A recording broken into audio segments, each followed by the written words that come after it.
சபரிமலை ஐயப்பன் கோயில் செல்வதற்காக பத்தனம்திட்டாவிற்கு குடியரசுத் தலைவர் திரௌபதி முர்மு வந்த ஹெலிகாப்டரின் சக்கரம் கான்கிரீட் தளத்தில் சிக்கிக் கொண்டதால் பரபரப்பு ஏற்பட்டிருக்கிறது. விவரங்களை தர காத்திருக்கிறார் செய்தியாளர் சந்தோஷ்.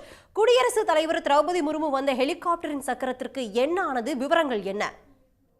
அதாவது இது திடீரென்று அவருடைய பயண திட்டத்தில் ஏற்பட்ட ஒரு மாற்றம் காரணமாகத்தான் இந்த உடனடியாக அமைக்கப்பட்ட அந்த ஹெலிகாப்டர் இறங்கு தளத்துல அந்த கான்கிரீட் தளம் சரியான முறையில காயாத காரணத்தினால இறங்கிய ஹெலிகாப்டர், அதாவது ஜனாதிபதி அவர்கள் இறங்கி அவருடைய காரில் ஏறி புறப்பட்டு சென்ற பிறகு அதனுடைய அந்த ஹெலிகாப்டருடைய அதிக பாரம் தாங்காமல் தான் அந்த சக்கரங்கள் அந்த கான்கிரீட் தளத்துக்குள்ள இறங்கியது.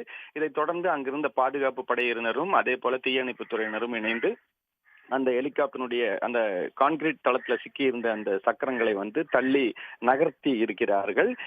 இந்திய ஜனாதிபதி அவர்கள் திரௌபதி முர்மு அவர்கள் சபரிமலையில் சுவாமி தரிசனம் செய்வதற்காகவும் அதே போல கேரளாவில் பல்வேறு நிகழ்ச்சியில கலந்து கொள்வதற்காகவும் 4 நாள் பயணமாக நேற்றைக்கு மாலை 6:30 மணி அளவுல திருவனந்தபுரத்திற்கு விமானத்தில் இறங்கினார்.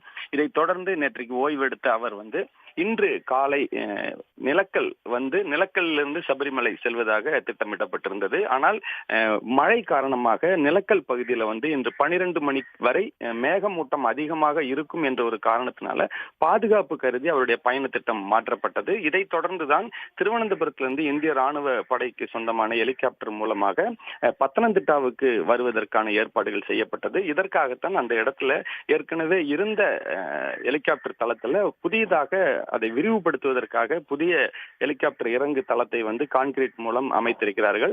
அந்த கான்கிரீட் தளத்தில் தான் இந்த ஹெலிகாப்டர் ஆனது சிக்கி இருக்கிறது. ஆனால் தற்பொழுது எந்த ஆபத்தும் இல்லாமல் இந்திய ஜனாதிபதி அவர்கள் கார் மூலம் பத்தனம்திட்டாவிலிருந்து சபரிமலை நோக்கி பயணம் செய்து கொண்டிருக்கிறார் என்ற தகவல் தான் தற்பொழுது வெளியாகி இருக்கிறது.